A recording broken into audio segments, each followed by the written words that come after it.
Every morning, millions of people pour a bowl of cereal believing they're making a smart, convenient, even heart-healthy choice.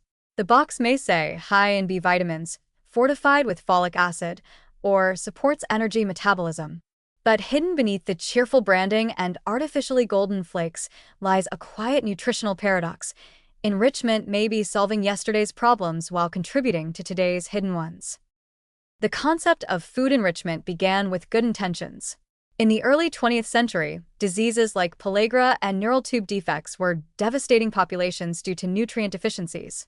Governments responded by mandating the addition of vitamins and minerals like niacin, vitamin B3, thiamine B1, riboflavin B2, and folic acid to staples like flour, rice, and cereal grains. The results were immediate and dramatic.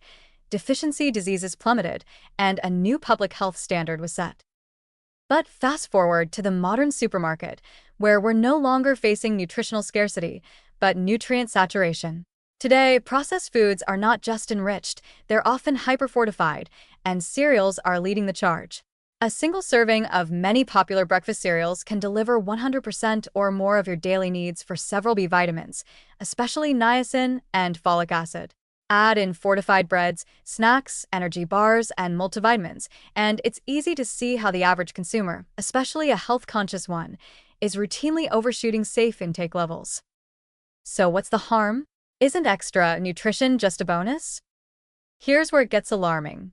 While deficiencies can cause obvious symptoms, overexposure to certain synthetic nutrients, especially over time, can lead to subtle, chronic inflammation, particularly in the vascular system.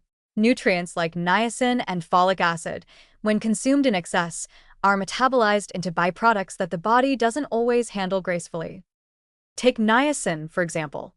When ingested in high amounts, it is converted into nicotinamide, then methylated and further broken down into 4-PY, a metabolite that has been shown to impair endothelial function, interfere with DNA repair, and even trigger the expression of inflammatory molecules like VCM1.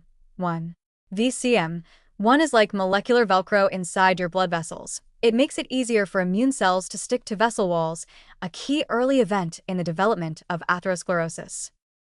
Folic acid presents a similar dilemma. Unlike natural folates found in leafy greens, folic acid is a synthetic compound that requires conversion by the liver before it becomes biologically useful. But that process is slow and can become saturated, especially in people with common MTHFR gene mutations, which affect folate metabolism. The result? Unmetabolized folic acid builds up in the bloodstream, where it has been linked to altered immune function, abnormal methylation patterns, and even increased cancer risk in some populations. None of this happens overnight. That's what makes it so insidious. You won't eat a fortified cereal today and wake up with inflamed arteries tomorrow. But over months and years, the constant background noise of synthetic nutrient overload may quietly erode vascular health, especially in older adults or those with metabolic conditions who are already prone to low-grade inflammation, also known as inflammaging. What makes this even trickier is that these effects often occur in the absence of classic toxicity symptoms. Your liver enzymes might be normal. Your cholesterol might look great. But underneath the surface, your endothelial cells may be expressing more adhesion molecules, your immune system may be nudged into overdrive, and your body may be burning through its methylation capacity, creating oxidative and inflammatory byproducts. And let's not forget, children and teens are among the highest consumers of fortified cereals. In their growing bodies, excess nutrient exposure could mean disrupted developmental signaling, and in the long term, possibly increased risk for chronic disease later in life, ironically from foods sold as healthy starts. This doesn't mean enrichment is inherently bad. It remains a powerful tool in the fight against malnutrition, especially in regions where true deficiency still exists. But for industrialized nations with abundant food access, blanket fortification now risks turning an old solution into a new problem. The future of nutrition may need to look a lot more individualized.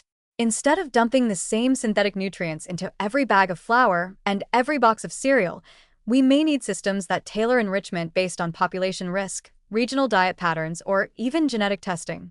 Until then, the best defense might be stepping back from the cereal aisle altogether and rethinking the idea that more nutrients are always better.